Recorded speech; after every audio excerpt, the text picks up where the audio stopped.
Here's an old school lettering technique I'm using. I print my font, the size that I need. Take 2 layers of leftover iron-on airplane covering. Put them between 2 sheets of paper. Do these diamond cutouts so I can tape the covering so it doesn't shift or move. Tape around the edges a little bit. Cut out my letters with a number 11 X-Acto. Then I'll take this cutout font on this paper here, cut around that border, line that up on the hull, lay my letters in them cutouts, get my alignment and spacing, and just iron these letters on.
There's the Atlas Van Lines lettering done on the top deck.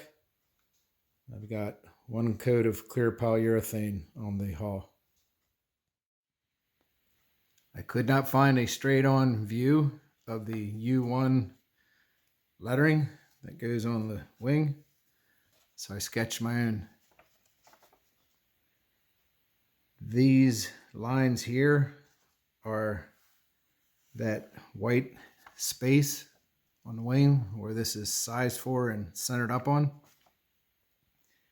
These guidelines here are so I could lay out all the little radiuses and get all the shapes of the one-to-one lettering. Got my diamonds cut out.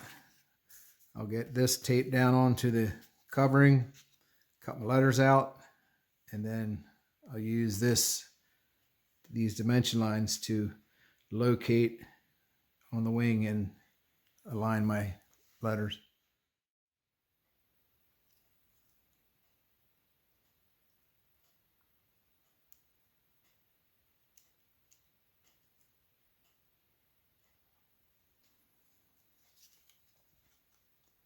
Works out so nice. These diamond cutouts with tape. Hold the pattern on. Locate it to the open area there. Iron it down.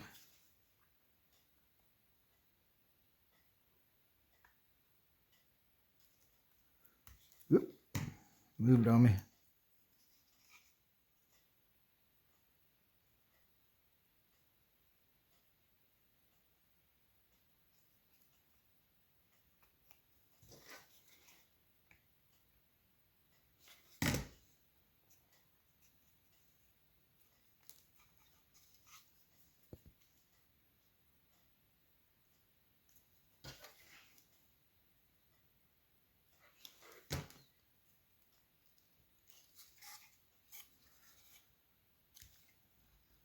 So I just tack it down.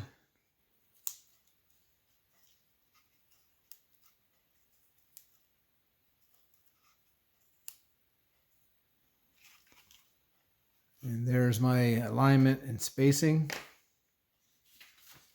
Then I use a piece of paper. And I don't want to put my iron directly on the paint.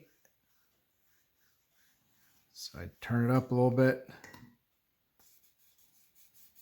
Rub it in good. It wasn't directly on the paint while I had the paper on there for the spacing. And I had it at low temperature. So now I turn the temperature up and then nail it down good and tight. I'm going to paint the two-tone letter A on the fins. The way I'm doing it is I laid it out, sketched it, comparing to the pictures. It's kind of eyeballed. Okay, this is a third of the way back. This is halfway up. And these are the same width as the rest of my lines here. These flare out in the back. And so I drew this up. This matches up with the outside of the fin. And then I made several copies of this. So what I'm doing is I cut it out and then I lay it on a piece, put a piece of blue tape down, lay this over top of it, cut that out with a number 11 X-Acto knife. So that's this bottom piece you see here. And then I cut out the top piece, line it up the outside the fin, get my dark blue, that's the bottom letter shape, and then 2 strips of tape for these square ends here.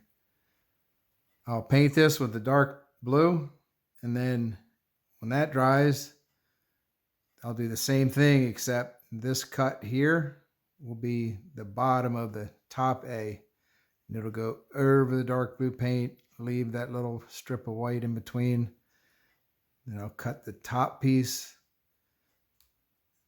line it up the outside of the fin, and that'll leave the area to paint for the light blue part of the A.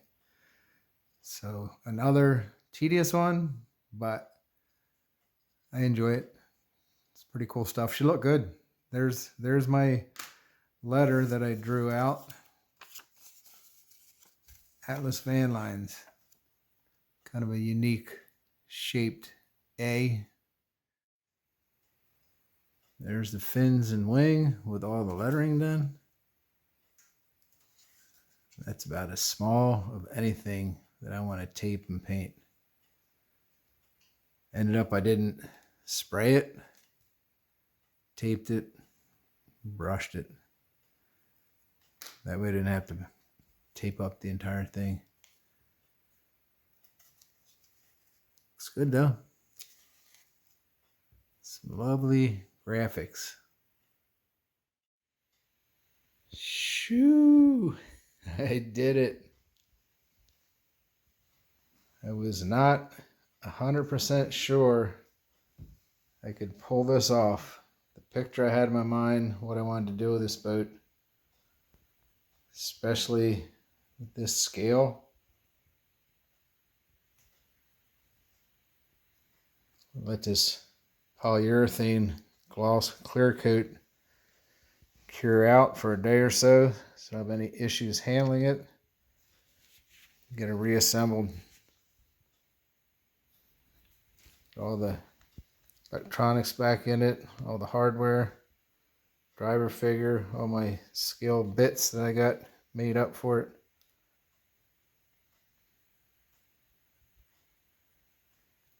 That was quite the journey. Stick with it though. I always say, if you put your mind to it, you can do more than you think.